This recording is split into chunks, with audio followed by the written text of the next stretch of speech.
Thank you for standing by, and welcome to the BJ's Wholesale Club fourth quarter fiscal 2020 earnings conference call.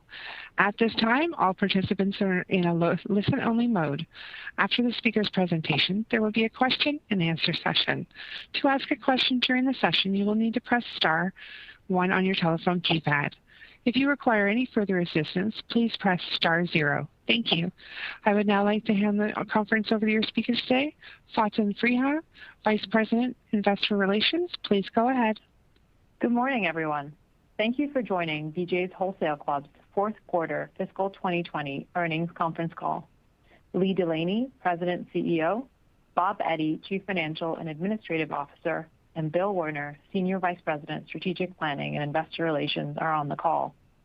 Please remember that during this call, we may make forward-looking statements within the meaning of the federal securities laws. These statements are based on our current expectations and involve risks and uncertainties that could cause actual results to differ materially from our expectations described on this call. Please see the Risk Factors section of our most recent Forms 10-K and 10-Q filed with the SEC for a description of those risks and uncertainties.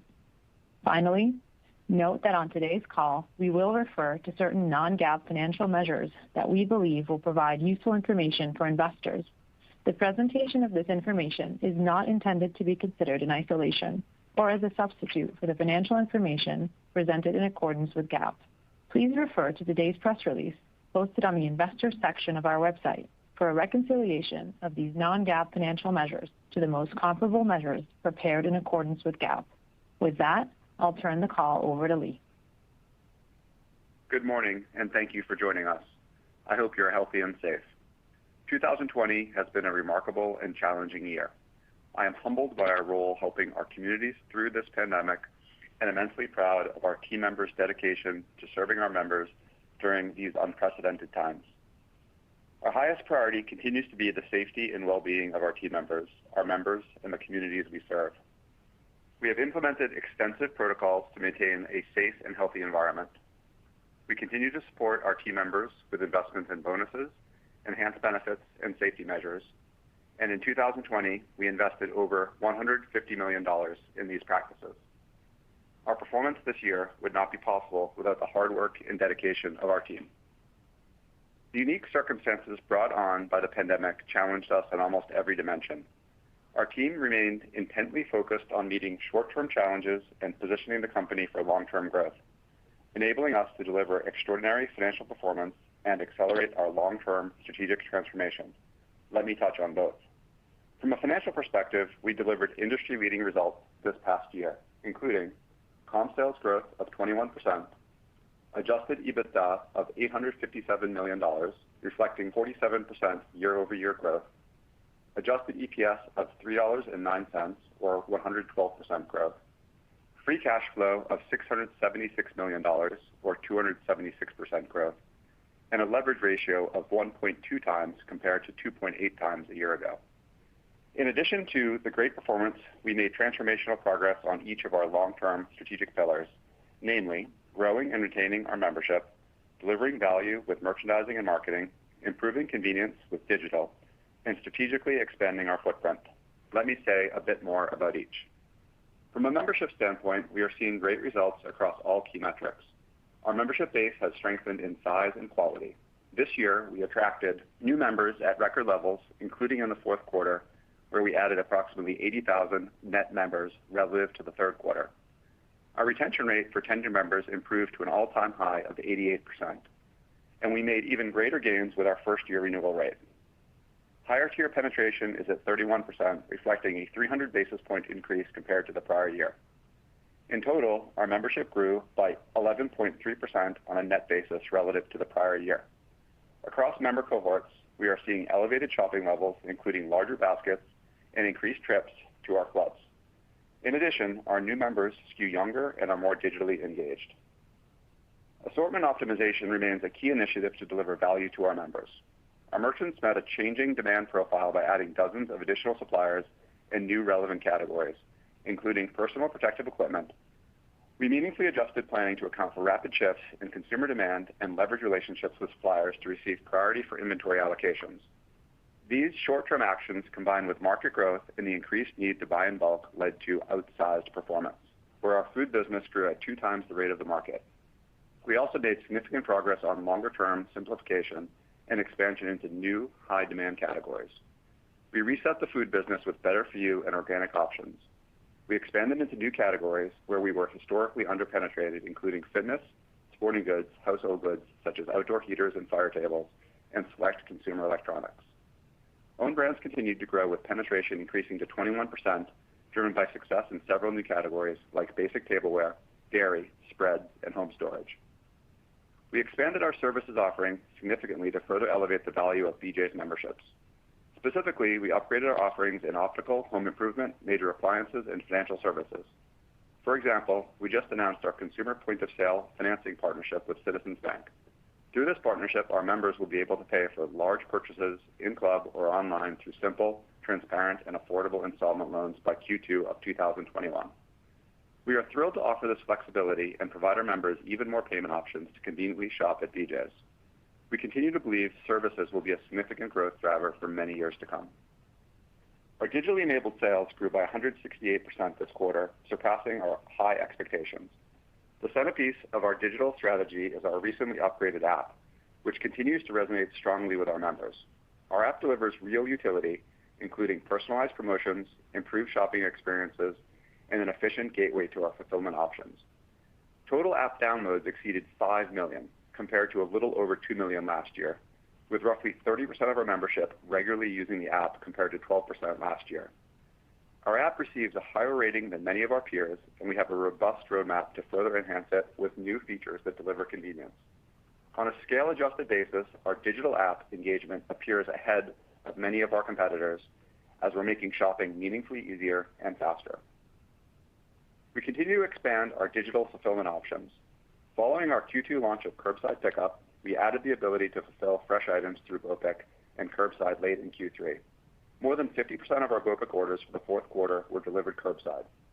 In recent weeks, we began the rollout of a multi-phase plan to enable our members to use EBT payment when shopping on BJs.com for in-club pickup and curbside pickup. By spring 2021, we plan to have this payment option available to all locations in states participating in the SNAP online purchasing pilot. Our efforts to expand our footprint remain on track. We have strengthened our real estate pipeline considerably, enabling us to accelerate the pace of new club openings. After opening 4 clubs in 2020, we plan to open as many as 6 clubs in 2021. Even more exciting is that we can see a path to 10 more clubs in 2022. This progress is underpinned by the performance of our newest clubs, where we are gaining market share and driving membership growth. For the 2 clubs we opened in the first half of 2020, Chesterfield, Michigan, and Pensacola, Florida, the membership per club averages 20% higher than the chain. And in our Michigan clubs, first-year retention rates are well above chain-wide averages. We believe we have cracked the code on successfully opening new clubs and will invest aggressively to grow share in an expanded market. Overall, we are incredibly proud of the progress we have made, both managing through the challenges of 2020 and redefining our go-forward business model. Against this backdrop, we suspect you will have 2 key questions. What should we expect in 2021, and how has your long-term growth algorithm changed? Let me address each. In 2021, we will continue to do everything in our power to stay in stock for members and lean into investments that will drive long-term growth, all while prioritizing health and safety. We face uncertainties driven by market factors outside of our control, most notably the trajectory of at-home food consumption and the overall macroeconomic environment. These uncertainties lead to a range of possible scenarios for 2021. Our expectation is that current trends will continue for at least the first half of the year, but may change in the second half as vaccine distribution expands and life looks a little more normal again. Should the public health situation fail to materially improve in our markets, we would expect a longer period of elevated food at home consumption, driving our sales further. Under any scenario, we expect our membership, sales, and profitability to be well ahead of our historical plans. We have considerable confidence in our long-term algorithm, which we anticipate will be well above the levels we framed at the time of our IPO. Our conviction is grounded in shifts to long-term trends and our progress against our strategic initiatives. Let me elaborate on the underlying factors. We believe at-home food consumption will reset at a higher level, and economic uncertainty has heightened consumers' focus on value. We have a loyal, growing, and higher quality membership base that has changed their shopping behaviors to our benefit. We will continue to upgrade our assortment, particularly in services, general merchandise, and owned brands, to power the next wave of growth and grow share of wallet with our members. We have a relevant and growing digital business with industry-leading levels of engagement and advantaged economics. We expect dramatically higher unit growth rates as we push towards 10-plus units per year, allowing us to tap into considerably expanded addressable markets and grow share. In summary, we have truly transformed our business by every measure. We are not the same company we were 12 months ago. Our underlying growth rate will accelerate as we benefit from long-term trends and continue to accelerate on our strategic initiatives. While the short-term COVID-related uncertainties may create headwinds that temporarily mask these long-term gains, we will reset at a higher base and faster growth rate. Our team members continue to execute at the highest level, enabling us to take advantage of the opportunities ahead and positioning the company for long-term success. With that, I'll turn the call over to Bob. Bob? Thanks, Lee, and good morning, everyone. We delivered industry-leading results during this past fiscal year, enabled by a terrific performance by team members throughout the chain, taking great pride in serving their communities through these unprecedented times. I'm so proud of their efforts, and I'm thrilled to share the results of their work with you today. This past year has, in many ways, been the most transformational year in our company's history. Our team's efforts have allowed us to capitalize upon the opportunities afforded by the challenges of 2020. We have record membership, a relevant and growing omni business, a robust real estate pipeline, and a revamped balance sheet. BJ's is a much stronger company than it was at the time of our IPO, and the opportunities provided in this challenging year set us up to be even stronger in the long term. Let's turn to our results for the fourth quarter. Net sales for the quarter were $3.9 billion. Merchandise comp sales, which exclude sales of gasoline, increased by 16% and were driven by ticket and traffic. Across our geographies, we continue to gain share, and our members are expanding their baskets and increasing their trips to our clubs. In the first 3 weeks of November, comps were running north of 20% as we continued to see increased food at home trends and elevated consumer home investments. We also experienced much earlier holiday shopping. In the last week of November, we began to see a relative slowdown given the absence of large parties and holiday gatherings. This continued through December, followed by a stronger January. Our digitally enabled sales grew by approximately 168% and drove about 5 percentage points of our 16% merchandise comp. We continue to invest behind digital platforms, particularly in BOPIC, curbside pickup, and same-day delivery, which together drove more than 80% of our digital growth during the fourth quarter. As you know, with digital, our economics are advantaged versus many of our peers, and the concentration of digital orders being fulfilled by our clubs furthers that thought. We operate a limited SKU warehouse environment with higher average ticket, allowing us to be more efficient. BOPIC and curbside sales tend to skew towards bigger baskets, and same-day delivery sales have the same margins as traditional sales in our clubs. Most importantly, the growth of these businesses highlights our increasing relevance with our membership. Digitally engaged members shop more categories, have average baskets that are 30% larger, and make, on average, 5 more trips per year than members who only shop traditionally. Our success in capitalizing on these trends bodes well for membership renewal rates, as generally the more a member shops and spends, the more likely that member is to renew. Comps in our grocery division grew by 18%. We saw robust comps across all categories, most notably in perishables, where we saw strong growth in fresh meat, frozen meals, and fresh produce. In edible grocery, beverages and salty snacks grew nicely, and in our non-edible grocery division, paper products, cleaning supplies, and wellness solutions led the way. Our general merchandise and services division saw comp growth of 9%, driven by strong sales of TVs, indoor furniture, small appliances, and consumer electronics. Although we made great progress, our services business is still ramping back to its full run rate potential and represents a great opportunity for growth in the new year. In our gasoline business, although sales were impacted by lower prices, we continued to gain market share. Gallons sold at comp clubs in the fourth quarter grew by approximately 5%, significantly outpacing overall market performance.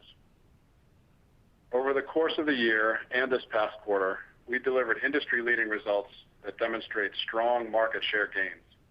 While these share gains were in part driven by demand associated with the pandemic, our execution, accelerated merchandising activities, and digital expansion were also significant drivers. In stock-up categories such as household cleaning products, where we grew almost 3 times the rate of market growth, our share gains were driven by strong inventory levels and elevated member demand for these key items at a value. At the same time, we're extremely pleased with share gains in new categories we introduced, including better-for-you snacks, which grew at 6 times the rate of market growth, and prepared foods, which grew 9 times the market rate.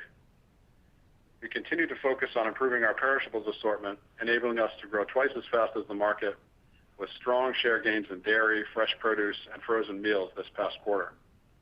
In our sundries division, where we continue to make significant progress, we grew at 13 times the market rate, with significant gains in wellness solutions, cleaning, and baby food. Our focus is to continue to build on these share gains and drive further growth. Membership fee income, or MFI, grew by 11% during the fourth quarter to $86 million. The transformation of our company takes root here. We have unprecedented levels of total members, retention rate, and membership quality. We saw growth in new members, renewals, and favorable membership mix during the quarter. We delivered a new all-time high renewal rate of 88% for our tenured members, along with increasing our new member retention rate by 300 basis points relative to the prior year. Our penetration of higher tier memberships increased to 31%, and easy renewal enrollment is at 70%. As you know, we're beginning to lap the heights of new member acquisition of the pandemic back in March and April. While it's obviously too early to discuss renewal rates for these members, we find their elevated shopping behavior and digital engagement encouraging. When we look at their baskets in Q4, they are approximately 19% larger than typical first-year members. In addition, they're opting into easy renewal and our higher tier programs at higher rates. These new members are utilizing our app at double the rate of historical first-year members and leveraging our digital services, including BOPIC, curbside, and same-day delivery, at more than 6 times historical new member rates. Let's move now to our gross margins. Excluding the gasoline business, our merchandise gross margin rate increased by 50 basis points, driven by CPI initiatives and the mix of general merchandise sales. These gains were partially offset by increased COVID-related distribution costs. SG&A expenses for the quarter were $593 million and included approximately $27 million of total costs associated with the pandemic. These costs are primarily driven by increased labor, safety, and sanitation costs. Our adjusted EBITDA grew by 36% to $205 million, reflecting robust sales growth and margin expansion. Adjusted net income in the fourth quarter was $97 million, or 70 cents per share, and reflected a 75% year-over-year growth on a per-share basis. Our earnings growth highlights the strength of our business and reduced interest expense provided by our transformed balance sheet. I'd like to take a moment to highlight our full-year performance. During 2020, we had merchandise comp sales growth of 21% and eclipsed $15 billion in net sales. Membership fee income of $333 million, an increase of 10%. Margin rate grew by 10 basis points despite significant price investments and elevated distribution costs associated with COVID. Adjusted EBITDA of $857 million, growth of 47%, and we more than doubled adjusted EPS. It's hard to overstate the strength of this performance, but for just a bit of perspective, know that we started the year with a plan to do just over $600 million in adjusted EBITDA. Our team should be very proud. We also generated a record $676 million of free cash flow this year. This cash flow has allowed us to transform our balance sheet with 1.2 times funded leverage versus 2.8 times last year. This tremendous free cash flow allowed us to repay more than $500 million in debt. More importantly, this reduced level of debt will allow us great flexibility with which we can invest into our future. As we allocate capital going forward, Our overwhelming priority is to grow our business. Investments to support membership, Omni, and our real estate growth plan will be funded by these cash flows and enabled by this newfound flexibility. Our next priority is to opportunistically enhance our already strong and healthy balance sheet. Finally, we plan to continue to return capital to shareholders. In 2020, we returned approximately $100 million to our shareholders by repurchasing 2.6 million shares. The evolution of the pandemic and associated member behavior, government stimulus efforts, and associated costs of running our business are far from clear. As a result, 2021 is very difficult to forecast. Given these uncertainties, we will not offer formal detailed guidance. We do hope and expect that the pandemic will fade as we progress through this year. Based on current pandemic trends and vaccination timelines, we expect consumer demand will remain elevated through the first half of the year when compared to pre-pandemic levels. If current shopping trends continue, that would imply high teens, double-digit stacked comps in Q1. We also currently expect something that looks more like normal life to emerge as more people are vaccinated. As that happens and more people venture back to restaurants, we expect to give up some of the sales gains experienced in 2020 that resulted from increased consumption of food at home. But at this point, we cannot accurately judge the timing or degree of these changes. From a membership standpoint, we expect member count to be flat or better during 2021 and expect MFI growth to be in line with historical years. Lastly, we expect to continue to incur COVID-related costs for at least the first half of the year. Note that we will also continue to invest in our business and our team, particularly in membership, digital, and geographic expansion. Despite these costs, we expect to achieve strong adjusted EBITDA and earnings growth relative to 2019. BJ's Wholesale Club is a much different and better company today than at our IPO in 2018. This is true in ways big and small, but let me focus on just a few. At the conclusion of this fiscal year, we had nearly 20% more members, about 1 million more than at our IPO. Not only do we have more members, but the membership is of vastly better quality. We have the highest renewal rates for both new and tenured members in our history. Tenured renewal rates are 200 basis points higher today than at our IPO.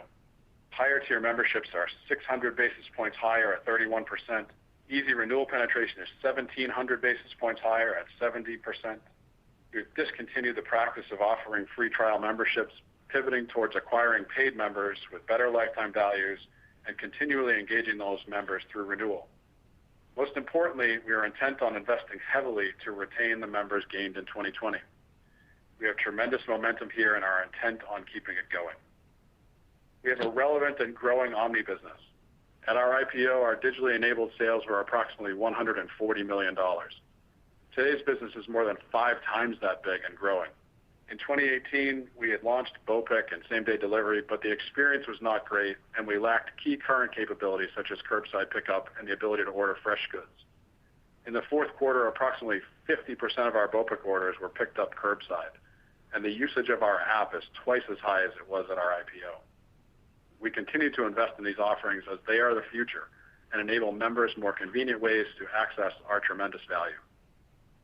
We've witnessed a tremendous acceleration of our real estate pipeline. In the year of our IPO, we only opened 1 new club.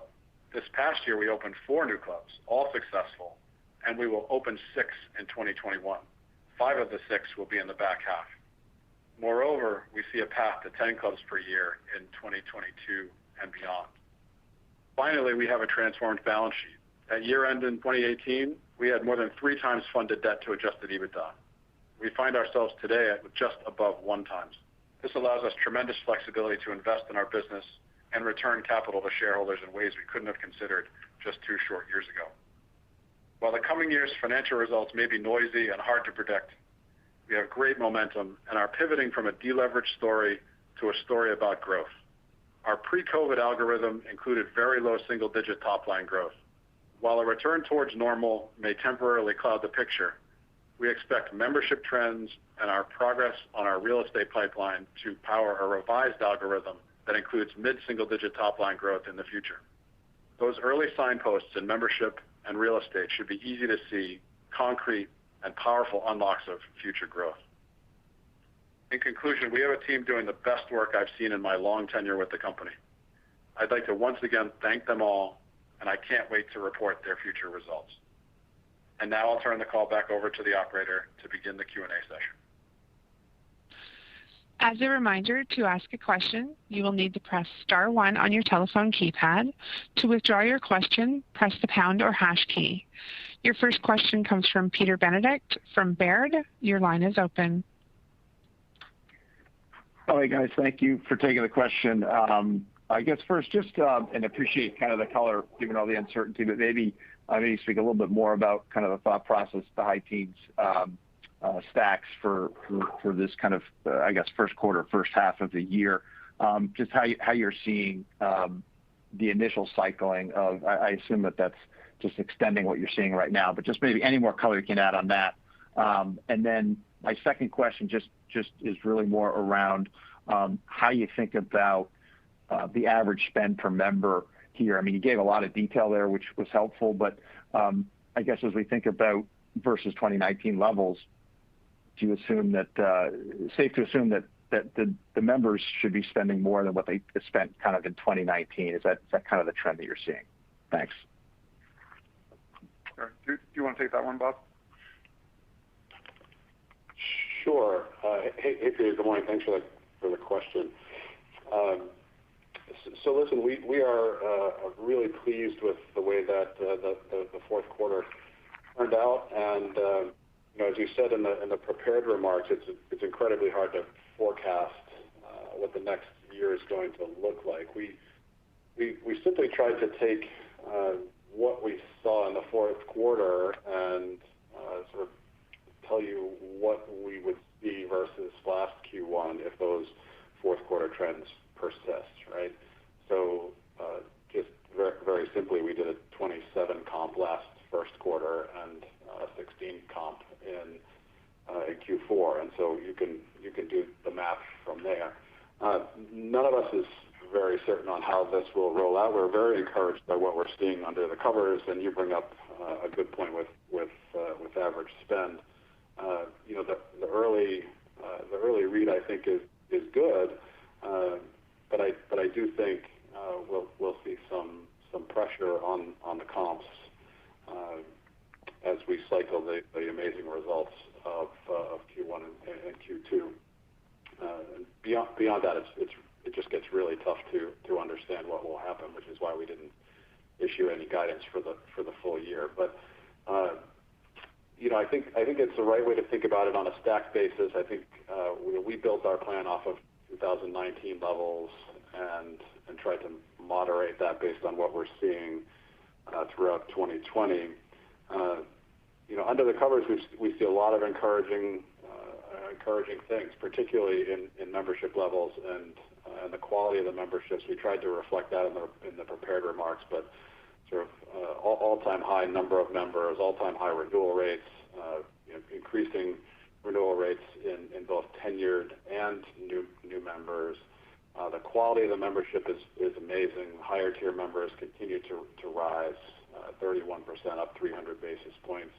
Easy renewals going great across all the cohorts. Elevated shopping levels, larger baskets, trip consolidation, taking share from all sorts of classes of trade. We're very, very bullish about the long term of the business. It's just going to be a little bit muddy as we get through this next year. Yeah, no, totally understood. Thank you for that. And I guess my one follow-up would just be around the COVID expenses, I think, which were around 150 maybe million this year. Just I know you said you expect some to extend into 21. Can you give a sense of maybe how much you expect to extend, and also maybe what was the COVID kind of hit to gross margin, I guess, in the fourth quarter? How much of, I think you said, elevated distribution expense, or was there any wages and stuff like that up there? Thank you. Yeah, no worries. So that's again a little bit difficult to give pinpoint guidance on because it largely depends on the state of the virus. I do think it's fair to assume as we go through the front half of this year, we will spend less than we did in the front half of last year. As you know, we were paying extra wages, bonuses, and the state of all sorts of spending in that period around PPE and keeping our team members safe. We'll continue to do that to the degree that we need to almost forever, right? Our team members and our members and their safety are our first priority. But I do think that will moderate versus what we saw in the first half. The back half of 2020 spending is probably a decent proxy to think about on the front half of this year. But again, it's a little bit difficult as that spending has tended to vary based on the state of the disease. Sure. Okay. Listen, thanks, Bob. Appreciate it. No worries. Thanks, Peter. Your next question comes from Steph Wissink from Jefferies. Your line is open. Thanks. Good morning, everyone. Leah, question for you on new unit and new market growth. I think you had walked us through the plans for 6 new units this year, 10 plus, 2022 and beyond. Help us think through the greenfield versus the existing market penetration. And then I think you referenced you've cracked the code, or Bob may have said you've cracked the code. Can you just talk a little bit about what you're doing differently that you maybe weren't doing in the past, where your new clubs are opening up much stronger, much faster, and it sounds like your performance of your new members within those clubs is even higher than what you would have seen in the proxy cohort. So talk a little bit about new clubs if you could. Thank you. Sure. Thanks, Steph, for the question. As we said in the prepared remarks, we're very excited about the possibility for much faster unit expansion. At the time of our IPO, we were opening 1 club per year. So to do 4 last year, aim towards 6 this year, and then 10 next year is a real change. And we spent a lot of time just getting the model right, and we feel like we've done that. And so if you looked at Michigan, we're seeing membership levels that are 20% above the chain averages, a little more than a year in, with terrific first-year renewal rates. I think the key underneath that is a whole bunch of work by a lot of people on the team. We're applying some fairly advanced analytics to figure out what the right site selection looks like in the markets. How do we place ourselves in the right location with good distances and good demographics? We've opened with much more aggressive and strong marketing. We have the right assortment from the start. We've got the right in-store environment from the beginning with our new signage package, the right layout. We're enrolling far more people in the credit cards at opening with just a really clear value proposition. We've got higher engagement with Easy Renewal, where essentially everyone in a new club joins Easy Renewal. And so that's really all working for us. As we look forward, it will be a mix of infill locations, because there are still a number of places in our existing geographies where we see opportunity, but it'll increasingly be new markets. And that's really exciting for us, because there's so much of the country that is open to us that as we push largely further west, we open up meaningfully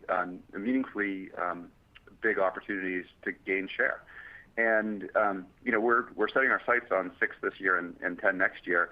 It takes a little time to get there to build a real estate portfolio, but we're seeing really good real estate availability given the broader world of retail, and just really pretty unlimited potential to have a multi-year unit expansion story that we're very, very excited about. And anything on construction costs or CapEx that we should be thinking about for this year, maybe even timing of those units into the model? Yeah, sure. Do you want to take that side of it, Bob? Yeah, sure. So not too much to think about from a construction cost perspective, Steph, as even though the price of lumber, for instance, is up a lot, and steel has been increasing as well. That's largely offset by the cost of the real estate getting a little bit cheaper. And so I wouldn't stray too far from the historic levels of cost per club that you may have in your models. As far as when the clubs should come into the chain, so for the 6 this year, 1 should open towards the end of the first half. That will be in New Hampshire, and then the remaining 5 should be probably in the fourth quarter as we are just starting construction on those here in the spring, and it usually takes 8 or 9 months to get them done and open. So they'll be certainly back half weighted. as I look forward to the following year, that same trend should hold, where we get one or two in the front part of the year and the remainder in the back part of the year. Very helpful. Thank you very much. Your next question comes from Robbie Ohmes from BOA Securities. Your line is open. Hey, good morning, guys. My question is, I know you're not giving guidance, but could you talk about, maybe give us some puts and takes to how to think about your, gross margin SG&A ratio, or sort of your structural EBIT margin going forward, under different scenarios? Do you think there's been an upshift in, the profitability of BJ's, under most scenarios post-pandemic? Like, maybe just how should we think about the puts and takes on scenarios as we try and model, your EBIT margin, et cetera, for next year? Yeah. Hey, Robbie, it's Bob. Good morning. It's a good question. It's a bit hard to answer given any rate you talk about is obviously impacted by sales. But I do think as you step all the way back and compare against 2019, it's fair to assume that our company gets more profitable over time. And I would make that statement because of two reasons. One, we have more members and more sales, I think, under really any scenario than we did in 2019. And the revamped balance sheet provides much less interest costs. So 2021 interest should be probably almost half of what 2019 interest was. And so the company should get more profitable over time. It's a bit hard to unpack all of those things. And I would encourage everybody to remember some of the key things sort of sloshing around through the compares against 2020. So you take Q1, for instance, and remember we had outsized gas profit. We had a huge bonus accrual where we basically capped out the management team's bonus for the year. We had huge apparel markdowns, for instance, as the apparel business stopped and then really restarted in Q2. So there are all sorts of things to think about among the quarters. But I think the story is great when you back all the way out and think about it in the long term. Once we get through this noisy period, the company should be growing at a higher rate, as we talked about, and it should be more profitable as we go because we're increasingly leveraging our costs. Gotcha. That's helpful. And just a quick follow-up maybe for Lee. When you look to merchandising changes moving forward, is it more on the fresh side of the business, or it sounds like you had more success in hard lines? Maybe some insight on what's in the pipeline for BJ's on the merchandising side as you move through 2021. Yeah, thanks, Robbie. It's it's a bit of a mix. We're seeing opportunities across the board. So certainly in our fresh food business, which is the heart of our shop, we will continue to tighten and refine the assortment. With the influx of younger members we're seeing, it's becoming increasingly relevant to have organic options, natural options, good for you options, and we're evolving our assortment in those directions and seeing really good results. We're equally, if not more, excited about the opportunity in general merchandise and services. Think about our business as roughly 17% general merchandise, where some of our nearest competitors are meaningfully higher. We know that we're not competing in all the places that our competitors compete. And as we've moved in that direction by tightening up the rest of the assortment, we're seeing really good results. We got into meaningfully higher assortment of fitness equipment this past year. That was obviously timely with the pandemic and people at home. But it's broader than that. We're seeing good results in consumer electronics, in our home assortment, some of the seasonal goods, and we're really excited about that. And then services, I think, is an underappreciated area of upside for us, where many of our competitors have quite large businesses and services. It had never been a major priority for the company until roughly a year ago, where we built out a new merchandising team focused entirely on services and then set about to build and construct an entirely new set of offerings. And in this past year, we've gotten into major appliances in a big new way. We've added a meaningful offering in cell phones. We've totally retooled our home improvement offering. We talked on the call about our pay later options, and we think the opportunity for growth there is just enormous, and we're very excited about what we're seeing. Now, to be fair, a lot of that is driven by in-club experiential shopping, where we would have, in our optical business, we would have people come in and try on glasses, and that wasn't happening as much during the pandemic. So we've been rapidly building out infrastructure, and we would expect, as some of the pandemic-related restrictions fade, that business will be particularly well poised for growth. So, it really is across the board. That sounds great. Thanks so much. Your next question comes from Edward Kelly from Wells Fargo. Your line is open.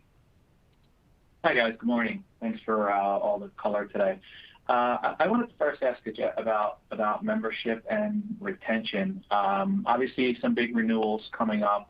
You're optimistic about retaining a lot of these members. You've mentioned, investment into that. Can you just provide a bit more color around sort of what you're doing to, try to ensure that a lot of these members are sticky? And then maybe just go back and remind us about how these guys are shopping. Like, how often are they coming to the store, what their baskets look like, and what is that telling you about retention? Sure, it's a great question, Ed. Thanks for asking it. You'll remember it was about this time last year when there was a meaningful change in consumer-related behavior tied to the pandemic. It was just a few days from now when the national emergency was declared, the NBA canceled their season, and we began to see a meaningful influx of members at that time that was well ahead of what we would normally see. And so that that first COVID cohort of members is really important to us. The early data is quite encouraging, and we're fortunate because we have a whole slew of metrics to look at. So we look at shop rate, how much they're spending, what their basket size looks like, are they engaged with us digitally, which membership tiers are they enrolled in, credit card, higher tiers, are they included in easy renewal, are they engaging with us on promotions, are their demographics favorable? And really across the board, it's very encouraging. So in the prepared remarks, we talked about baskets up 19%. App usage at double the rate of normal new members, BOPIC, curbside, same-day delivery at 6x the rate. And so these are very engaged members. The shop rate looks relatively similar to what you would normally see in a world of kind of broader trip consolidation. So, across the board, we are quite hardened. And we appreciate that these members are coming due for renewal in a period where pandemic-related shopping behaviors are still largely holding across our footprint, and there's likely to be another infusion of government stimulus soon. And so those two things, along with the underlying shopping behavior, would bode pretty well for strong renewal rates. But we'll find out shortly over the course of the next few months what that looks like. But as we sit here today, the signs are all quite promising. Great. And maybe just a follow-up on new stores. So the new store commentary, obviously very encouraging. What are you seeing in Newburgh and Long Island City so far? And then, just a question around how you're thinking about the financing in new stores versus sort of company-owned versus leased. Generating good cash, your stock's really cheap. How are you thinking about balancing, the spending there relative to the option around sort of like returning cash to shareholders? Sure. Let me take the first half, and I'll turn it over to Bob for the second half of that question. So, Newburgh and Long Island City opened at the very end of last year. It was in the last couple of weeks.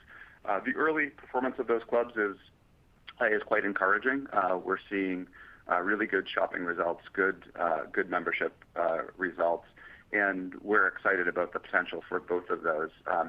They're a little bit more of an infill set of locations, although there's white space for us, both in and around the boroughs of New York and Long Island City, and then a little bit more a little bit further north with Newburgh. But we're excited about those markets, and we'll obviously have much more momentum included from them as we progress into this year with just their opening in the back half. And Bob, do you want to take the question around just kind of structuring and financing? Sure. Ed, good question on how we're pursuing all these things. I hope everyone's noted the bullish tone here and the tone of aggressiveness and wanting to really grow quickly. The way we're attacking the real estate growth profile is that way. We are effectively doing any type of deal that will get the new buildings open quickly. And if that means that it's a lease, great. If it means it's a purchase, great. If it's a ground lease and we own the building, great. The fact that we are seeing so many opportunities and the fact that we have a newly transformed balance sheet allows us so much flexibility to go to market quickly. So we will do any deal that makes financial sense, in any structure.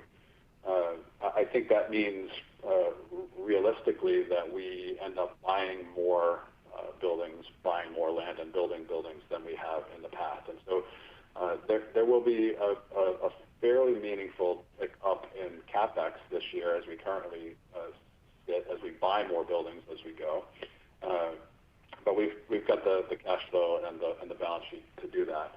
I suspect that continues as we go forward as well, and we use the balance sheet a little bit more than we have, using exclusively leasing. So that makes it a little faster. Usually makes the deal a little bit more accretive to us as you take out the developer's margin in the middle. But if the quickest way to do a new store that we're attracted to is a lease, we'll still do that. Did you give CapEx guidance, Bob? I don't know if I heard that. We didn't. We didn't give guidance because it's a little bit uncertain as to actually what will get done given COVID delays and all sorts of stuff. But I think the best way to think about it, Ed, is 2 more clubs than last year, plus increasing investment across the chain behind digital and other investments. So it's not a game changer in our view, but it is more spending than we spent last year. Thank you. Your next question comes from Kate McShane from Goldman Sachs. Your line is open. Thank you. Good morning. Thanks for taking my question. My first question was just on any thoughts or insights into where some of your market share gains are coming from, just based on where you're seeing the strength in some of those categories. And then the second question was just focused on inventory. It looks like it was up double digits. Just wondered if you are where you need to be when it comes to inventory going into the next couple of quarters. Sure. Thanks, Kate, for the question. On the share gain side of it, we're really excited by what we're seeing. So we saw share gain in every market that we compete in, from Maine down to Florida, across almost every category, and we think versus every competitor, just given our industry leading comp results for the year and for the quarter. Some of that is clearly related to just the on-trend nature of buying in bulk in a pandemic, and it's flowing into club stores. But some of it, I think, really does tie to the progress we've made against the strategic pillars. And so, if you think about our gains in membership, we've had really nice gains in membership at a high quality. We think that will be sticky going forward. We've made a number of changes to the assortment, which have positioned us well in new categories, and so that's helping to drive share gain by just competing in places we hadn't competed before. With the new club openings at a higher rate, even last year, we're getting into new places where we hadn't been before, which is structural share gain. And then the digital side of it is really encouraging. So we're seeing just incredibly strong digital engagement. We've talked before about having an advantage set of economics there, where we're essentially picking in a warehouse with limited SKU. And we highlighted in the call the kind of the app engagement as just the centerpiece, but our app is delivering real utility with shopping lists and personalized promotions and coupons, access to all of our fulfillment options like curbside, the ability to pay in clubs through the app, and the usage rate there is great. We're talking 5 million downloads with 30% effective monthly usage of that app. If you were to compare that with scale competitors, on any kind of adjusted basis, we have amazing app engagement that is well ahead of some competitors who get a lot of credit for being quite omni-enabled. And so we think that's sticky too, and is helping to drive our share gain. And so just across the board, while some of the share gain is clearly tied to buying in bulk and pandemic behaviors, we do think a lot of the share gain is tied to some of the progress we've made on initiatives. And the tough thing is just dissecting those two factors, and we're going to stay focused on what we can control. On the inventory side of things, clearly we had a bit of an inventory build against a year where we were never in the quite in the in-stock position that we would like. And so we spent time repairing that in-stock position, and then also just being really thoughtful about some of the upcoming large seasonal businesses that are largely sourced out of Asia, in particularly China. No doubt have heard about some of the container shortages, some of the port shortages, and we wanted to make sure with kind of Chinese New Year smack at the end of our fiscal year that we were well positioned. And so we made a number of aggressive buys, leaned into inventory to both plug holes in our in-stock position, but also position us well for kind of the spring season coming up and summer season coming up. And in that regard, we ended up being a little bit heavier in inventory, but we did it to support the business going forward, which we thought was the right call. Thank you. Your next question comes from Chuck Grom from Gordon Haskett. Your line is open. Hey, good morning, and obviously congrats on a really great year. I wanted to ask Ed's question from a little bit of a different angle. I think you guys added around 700,000 new members in calendar 2020. If we're talking to you guys a year from now, I guess I'm curious what percentage of those would you be happy with if you retain them as long-term shoppers? And then, Bob, just on the guidance for MFI growth, if I look back, average MFI dollar growth from 13 to 19 was around 4%. Is that a good proxy for the next couple of years? I think you guys said historical, so just want to just sort of frame that out. Sure. Let me start on the membership side. It's a good question. I think we've done I think a nice job improving renewal rate, taking the 10-year renewal rate to 88%.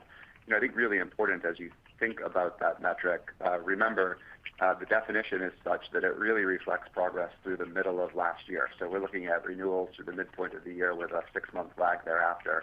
And so our hope would be we can continue to make progress on renewal rate. Since IPO, we've improved about 100 basis points per year. We're very relevant. We're making good progress with our credit card penetration, our higher tier penetration.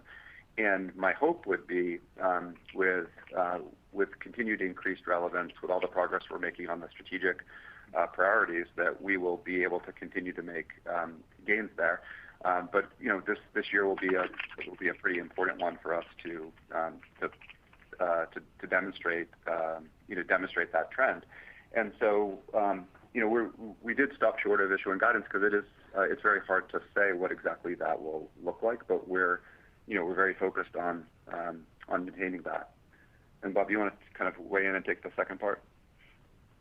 Yeah, I think Chuck, you centered in exactly where we were trying to get you to in that historical years MFI growth statement. So I do think we are bullish for all the reasons we just stated, but again, it's a little bit hard to figure out what might happen. And so the prepared remarks basically said we expect membership count to be flat or better, and that would imply something in the neighborhood of a 4% MFI growth for next year at the flat level. If it's better, it's better, and we're certainly going to pull every string to try and make it better as we go through this year. Got it. And then just to follow up, curbside's been really, really successful for you guys. Just wondering if we could compare the basket size of somebody that purchases curbside to somebody that comes in the store. How does the merchandise margin compare? And I guess how that's evolved over the year. Thanks. Basket size is bigger across the digital platforms. So anybody that engages with us on BOPIC or curbside or same-day delivery tends to buy a lot more in those baskets than they do if they. So that's great for our economics, obviously. Even there is a little bit more cost of a BOPIC transaction or a curbside transaction for us, but if we can offset that with. Got it. Thanks and good luck, guys. Your next question comes from Mike Baker from D.A. Davidson. Your line is open. Hi, thanks. So I know you're just starting to come up against those new members that signed up early in the pandemic, but I think you try to get people to renew before they get to 12 months, right? Don't you sort of go after them after 10 months or so? So that would have been, a couple months ago already. So I know this is a near-term, short-term question, but any sort of color into how that has progressed as you try to get these guys who first signed up during the pandemic to renew? Yeah, so we the renewal rate really happens at the 1 year mark, and so when people enroll in Easy Renewal, there can be a little bit of pull forward because it typically would trigger on the first of the month, and so we're not renewing at the 10-month mark or earlier. What we are doing is looking very intently at all of the shopping-related behaviors to understand.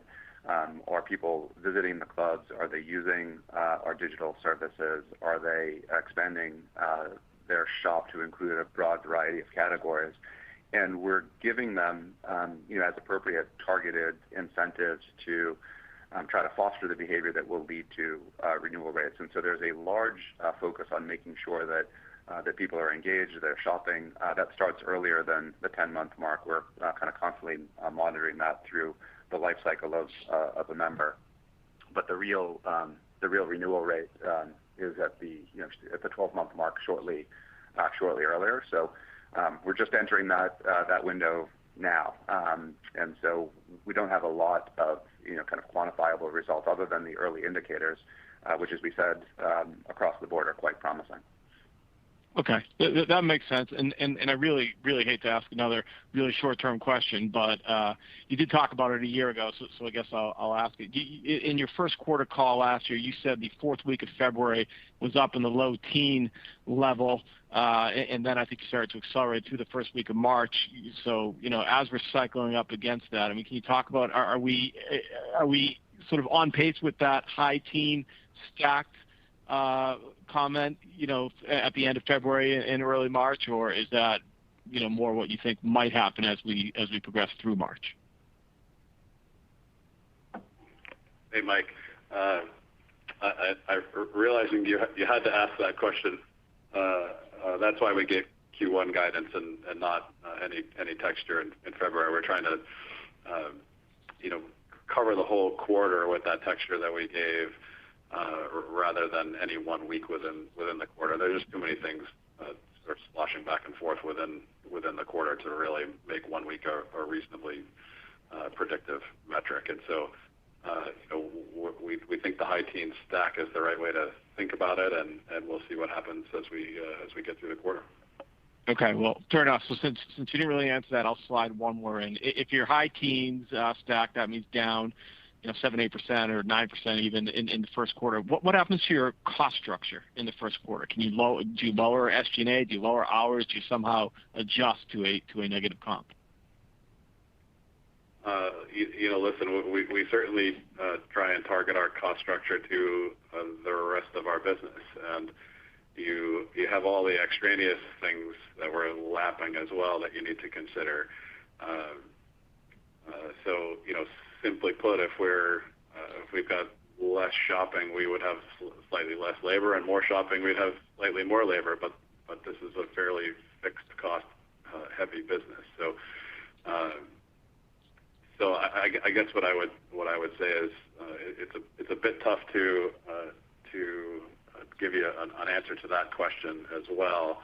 As we learn to be nimble throughout the entirety of last year, we'll need to be nimble as we go through this year as well, and that's what we'll do. I think all of these short-term questions, and I don't mean this to you, all these short-term questions are just noise. I think the thing that people should focus on is the long-term transformation of this business: more members, more sales, more margin.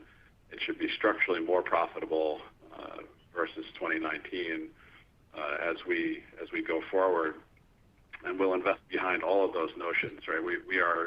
We're in a little bit of a weird period here, but the entire management team here is very bullish on the state of our company and how we will grow from here.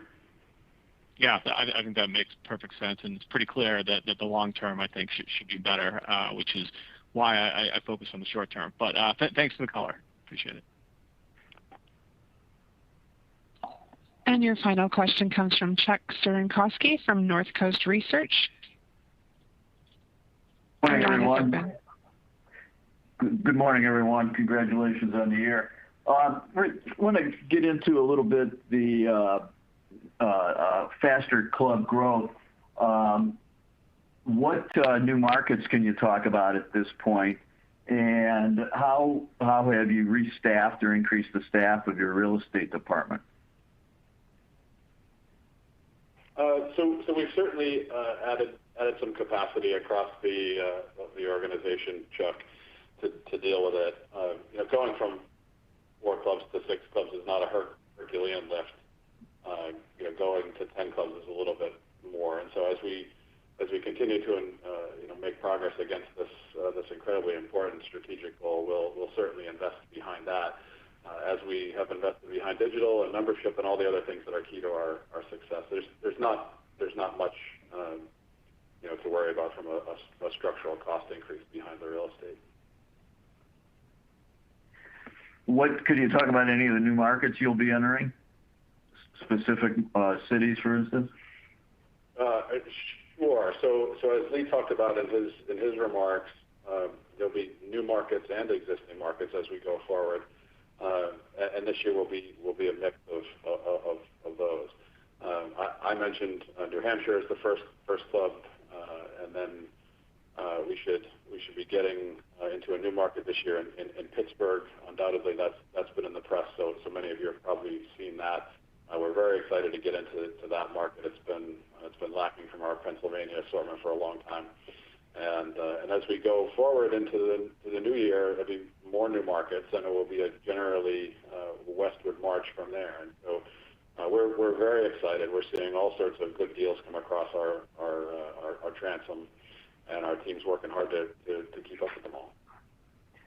And when you enter a new market like Pittsburgh, do you want to enter with more than one location immediately, as you did in Michigan? And then how about distribution capacity? How are you thinking about that? Sure. Every market's a little bit different, Chuck, but certainly in a big market like Pittsburgh, we would love to enter with more than one club. We will open 2 clubs there this year, and hopefully more in the future. And distribution capacity right now is not a limiting factor. Sort of out towards Mississippi is where you get into a little bit of trouble.